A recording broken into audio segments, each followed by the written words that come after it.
God's creation is something that we get to experience with all five senses. We get to see it and feel it and hear it all at the same time. We get to be immersed in it. And so for some of us, that can be a very moving experience. And it's a different kind of experience than simply reading something. Even reading the Bible, it's a different kind of experience. We've been coming back a lot to Romans 1:19 and 20.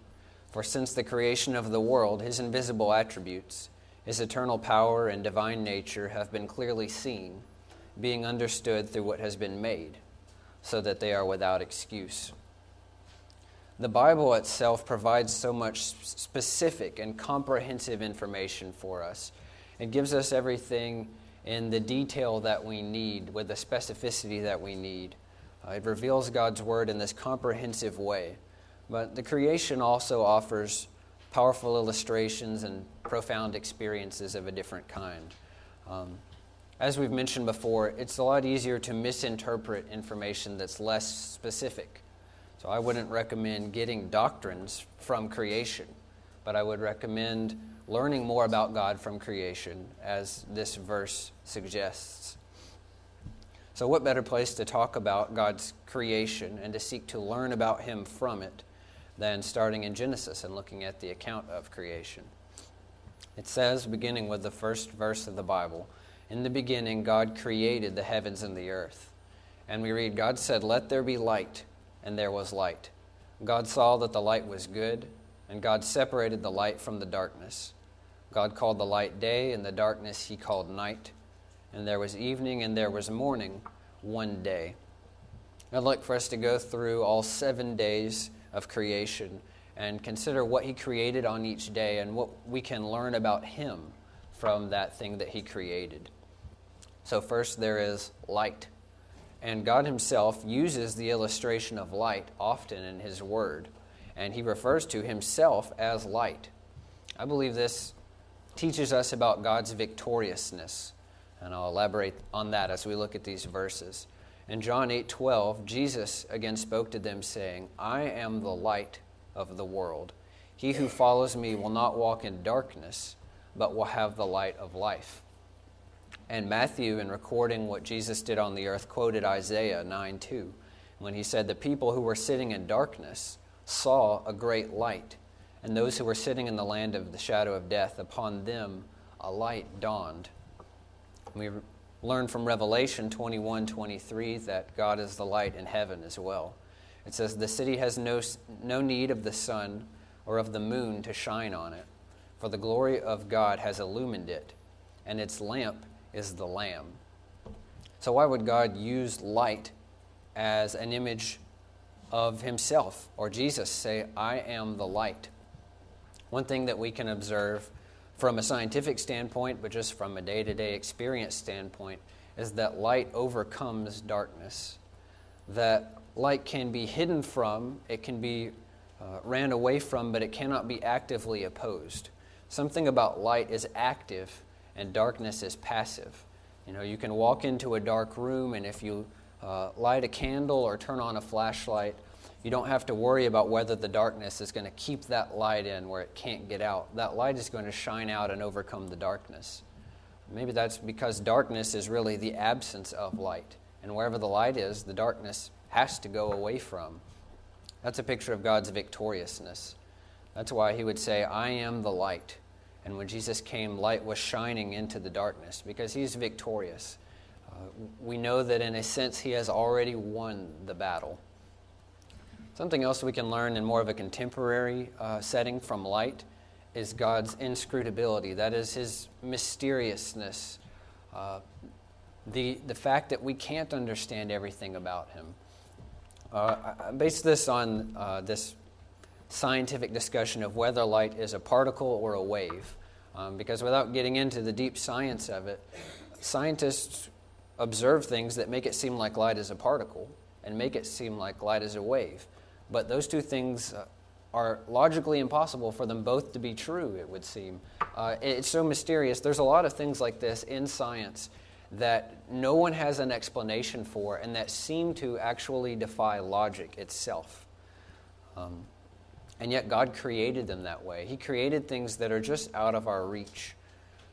Romans 11:33 says, "Oh, the depth of the riches, both of the wisdom and knowledge of God.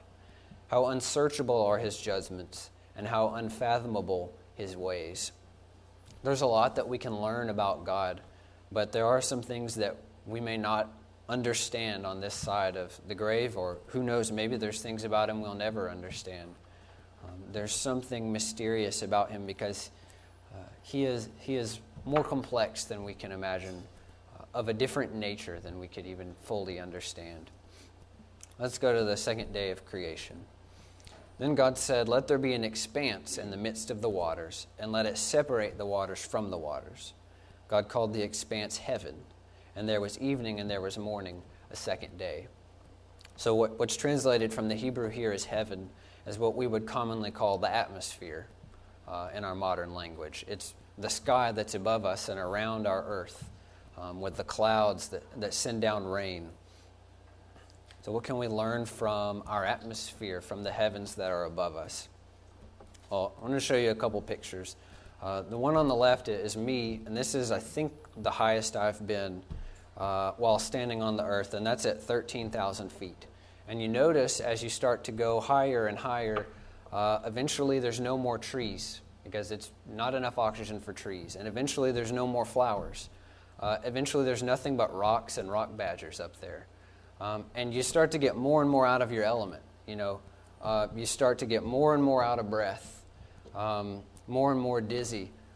And no matter how high you go, you realize more and more how dependent you are on these very certain circumstances to preserve your life. On the right is the picture of the Italian climber Reinhold Messner on top of Mount Everest. He climbed Mount Everest without oxygen, so he's there at 29,029 feet. To God, someone climbing a mountain is like a little grasshopper hopping up a hill of dirt.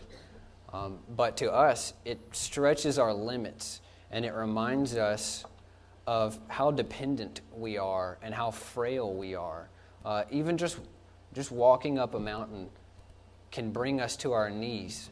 I say this is a reminder of God's holiness, because the real essence of the term holy means separate and different and other. That God is categorically different from us. And he's categorically different from everything we see, because everything in creation is dependent. It needs certain conditions to continue, and that's not true of God. God said in Isaiah 55:9, "For as the heavens are higher than the earth, so are my ways higher than your ways, and my thoughts than your thoughts." They're again talking about rising in elevation, going up, as the heavens are just high above us. Places so high that we just can't go there. So high is he above us, and he's holy. He's categorically different. He's independent in a way that nothing that is created is. Then God said, "Let the waters below the heavens be gathered into one place, and let the dry land appear." And it was so. God called the dry land earth, and the gathering of the waters he called seas. And God saw that it was good. Then God said, "Let the earth sprout vegetation, plants yielding seed and fruit trees on the earth, bearing fruit after their kind, with seed in them." And it was so. And God saw that it was good. There was evening and morning, a third day. So on this third day, we have the separation of the seas from the dry land, and we have plants living on that dry land. God also uses this as an illustration in his word, speaking of the division between land and sea. He said to Job in Job 38, "Or who enclosed the sea with doors? When bursting forth it went out from the womb. When I made a cloud its garment and thick darkness its swaddling band, and I placed boundaries on it, and set a bolt and doors. And I said, Thus far you shall come, but no farther, and here shall your proud waves stop." This is the outline of North America. This is where the proud waves of the ocean stop and the dry land begins for our continent. And if you or I wanted it to be shaped differently, if we wanted it to be shaped like a star or like a Christmas tree, there's nothing we could do. We just don't have the authority to determine things on that scale. the way God has. And God said to Job, I tell the waves where to stop. He separated the dry land and the water. And that shows us his authority. It shows us that he decides things that are out of our control entirely. So what about the plant life that he put on that dry ground? I believe that teaches us about God's vibrant energy. And that's an energy which he offers to extend to us in some sense. In Psalm 1:1-3, he says, How blessed is the man who does not walk in the counsel of the wicked, nor stand in the path of sinners, nor sit in the seat of scoffers. But his delight is in the law of the Lord, and in his law he meditates day and night. He will be like a tree firmly planted by streams of water, which yields its fruit in its season, and its leaf does not wither, and in whatever he does, he prospers. So there's an image of God making us vibrant with that energy that he has to give to us when we take delight in his word. The bearing of fruit in due season, having leaves that do not wither. There's just something about plant life, especially, say, somewhere like the Amazon jungle, or maybe in the forest of Minnesota, that's so alive. In the way that it's reproducing and moving and growing, it's full of energy.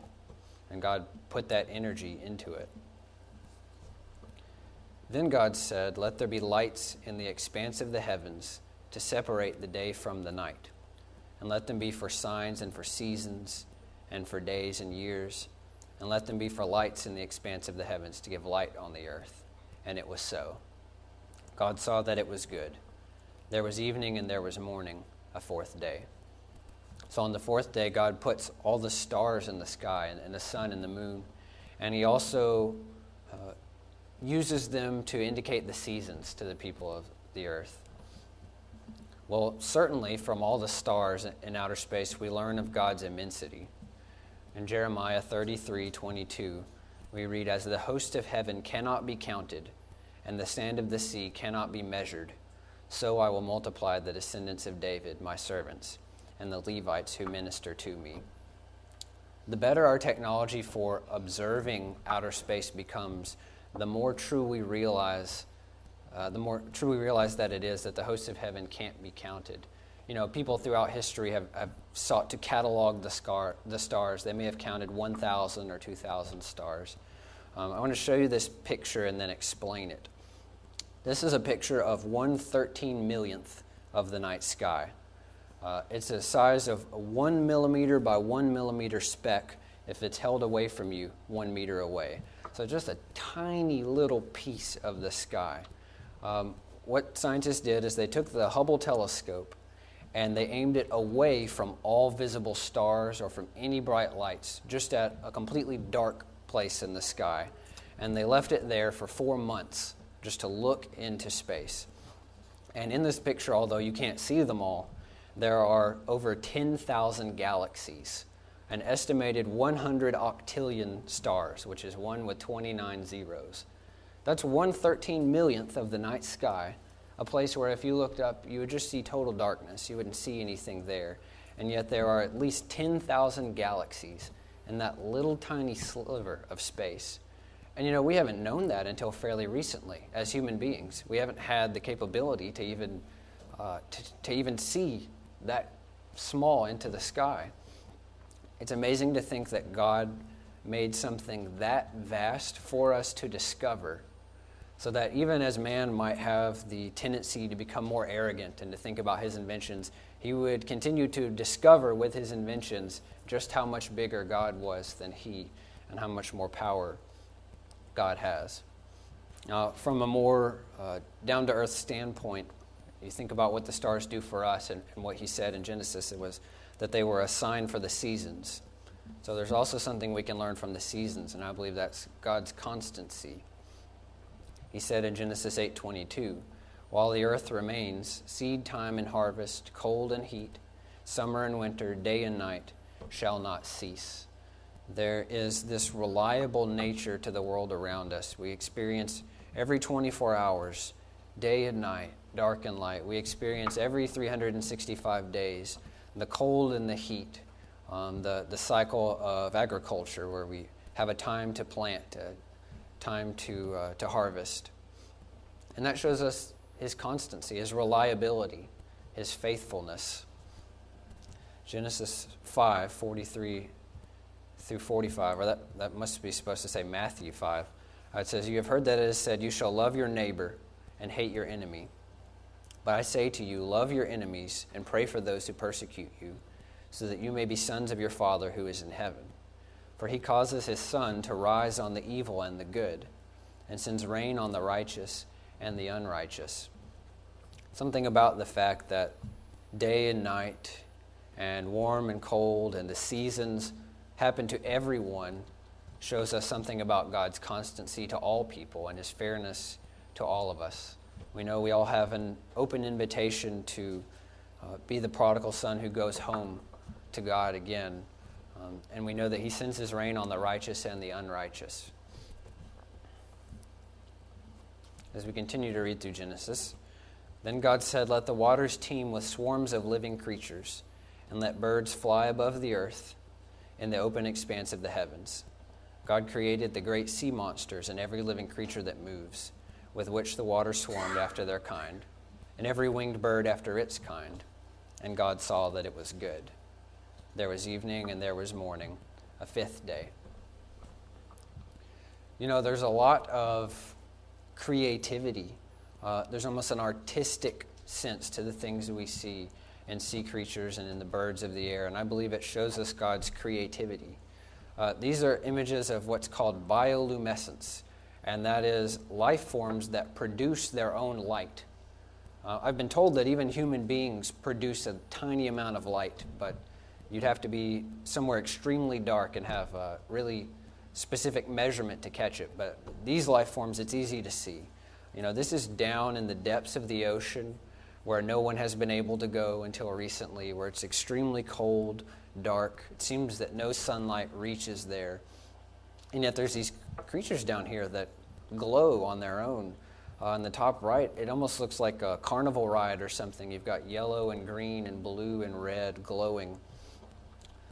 It's amazing to think of God designing all of these things. And you know, when you think about creativity or being artistic, you realize that humans really draw from God's creation to make their own art. They take what God created, maybe pass it through their own minds that God also gave them, and interpret them in some way to make human art. But it makes you realize that God invented these things out of nothing, that God created with nothing to start from. He didn't see a mountain and paint it. He came up with a mountain out of thin air, you would say, and he designed these things as a display of his creativity, as a display of his own beauty and his own power. Then God said, "Let the earth bring forth living creatures after their kind, cattle and creeping things and beasts of the earth after their kind. And it was so, and God saw that it was good." So here we have land mammals and insects and things like that. Most of the life that we see around us that we take special note of in our world. In one sense, I apologize for some of this scientific information. On the other hand, I find it really interesting that the more and more we know, the more and more we learn about God. You'll see on the left, although it's probably a little dark, this animation of this rotating device. This is a motor that runs like an electric motor, and yet it's found in human bodies, on all kinds of animal bodies, and almost all life on Earth. It has a rotor, a stator, a drive shaft, and it runs on a chain of photons, just like man-made motors run on a chain of electrons, or what we call electricity. So it's very similar to an electric motor. It's almost 100% efficient, which far exceeds any man-made motors. And it's constantly rotating, converting energy in our bodies. Very important for us to be alive.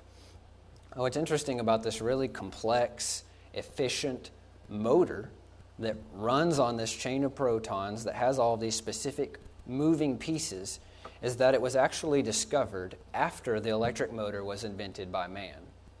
So you have man using his intelligence to invent a motor, and then Later on, he advances enough to discover a motor that God created that's actually more advanced and more efficient than his own. Sort of ironic and very interesting, and it's amazing to see all of these working parts that move together. And I don't know in depth all of the science about this device, but it's interesting also when you read what scientists who are atheists say, because it's like they forget they're atheists when they're looking at objects like this. And they talk about the amazing design and the elegance in these devices. One other example, and this one is from insects. This is a butterfly. They're called morpho butterflies. They have this blue sheen to them, and depending on how you look at them, the coloration looks different. On the right, you see a picture of one of the scales of that butterfly magnified to 15,000 times magnification. And it kind of looks like a forest of Christmas trees. Those are actually what are called photonic crystals. And the interesting thing about these crystals is that that butterfly does not have blue pigment. That butterfly is not made of a blue material. These little crystals are like this high technology where when light comes, it's diffracted and it bounces off to give the appearance of being blue. But it's actually not pigmentation. It's a different way to produce color. When man discovered this on the surface of this butterfly, there was no comparable man-made technology being used. Since then, we've developed some very beautiful color display monitors using this kind of technology. So in the last case, we invented something and then found that God had invented a better one. In this case, as is often the case, we find something that God invented and we do our best to duplicate it. But to me, it's amazing to look at that butterfly and to know that it doesn't have blue pigment, that it's blue from some other kind of technology, this forest of Christmas trees, so to speak, that's on each of its scales. And that of course, represented God's intelligence. So then we get to the final day here. Then God said, "Let us make man in our image, according to our likeness, and let them rule over the fish of the sea, and over the birds of the sky, and over the cattle, and over all the earth, and over every creeping thing that creeps on the earth." God created man in his own image. In the image of God he created him, male and female he created them. God blessed them, and God said to them, "Be fruitful, and multiply, and fill the earth, and subdue it, and rule over the fish of the sea, and over the birds of the sky, and over every living thing that moves on the earth." You know, we could talk about human bodies from a scientific standpoint, maybe how amazing the brain is or something like that. But really there's more to man than those physical scientific observations. I think we learn more than anything from God's creation of man about his mercy and his grace and his love. John 3:16 says, "For God so loved the world, that is, he loved the people that he had created, that he gave his only begotten Son, that whoever believes in him shall not perish, but have eternal life." You know, he didn't have to give his Son for mountains or forests or animals. They don't have a soul. They don't have this morality, this communication with language, the things that he gave to humans. And what's really astounding is that he created us knowing that he would have to send his Son. 1 Peter 1:20 and 21 says, "He was foreknown," that is Jesus, "was foreknown before the foundation of the world, but has appeared in the last times for the sake of you, who through him are believers in God, who raised him from the dead and gave him glory, so that your faith and hope are in God." God created man, knowing that man would fall, foreknowing that he would send his Son, and he did this to demonstrate his mercy and his grace and his love to his glory. So you can look at the things that we learn about God here, about his divine nature, as Romans puts it, his victoriousness, that we know that he's already won the battle, his inscrutability, or that which is beyond our deepest imagination, that which is mysterious about him, his holiness that makes him categorically different from us and independent, whereas everything that he has created is dependent. His authority to make decisions that we couldn't dream of making, his vibrant energy that gives life, his immensity, as 1/13 millionth of the sky has 10,000 galaxies, and really the reason why we think it has that many is because we don't have the technology to see further yet. His constancy, that he continues to give us day and night and the seasons, and something that we can rely on and something that we can have familiarity from. And his creativity and his intelligence, which man does his best to mimic or to interpret, but which man cannot generate out of nothing the way that God can. But above all, his mercy, his grace, and his love, the things that matter the most to us. Also in Romans, we read that they exchanged the truth of God for a lie and worshiped and served the creature rather than the Creator, who is blessed forever. Amen. Creature really means a created thing. We talked about the fact that holy means separate, apart, categorically different. God is different from us because he is the creator, and everything else is the creature. Everything else is the created thing. And it's a shame that man can look out and see all of the wonder around us and worship that for itself instead of seeing the God who made it all happen. As I mentioned, art is really using God's natural material filtered through our God-given brains. And yet, for many of us, it's tempting to worship the art instead of the God who created the material and created the brains. Engineering and modern science has become sort of a religion of its own for a lot of people. They believe that science has all the answers. They believe that they don't need God anymore. And yet the ironic thing is that in engineering, God beats us to our own inventions when we know it and when we don't. And when we don't know it, it's because we haven't invented something yet to let us see what he already invented. His intelligence is so far above us. As we are physically weak when it comes to climbing a mountain, when it comes to going up higher and higher in our atmosphere, so we are mentally weak when it comes to seeking to understand things that are too complex for us, things that no man can understand. And that's why there's an aspect of faith and trust when it comes to Christianity. So I invite you, I invite all of us to respond in whatever way is appropriate for us, to take the ultimate step of worshiping the Creator instead of the creature, to be baptized into Christ for the remission of sins, or if we can help you in any way, you can come as we stand and sing.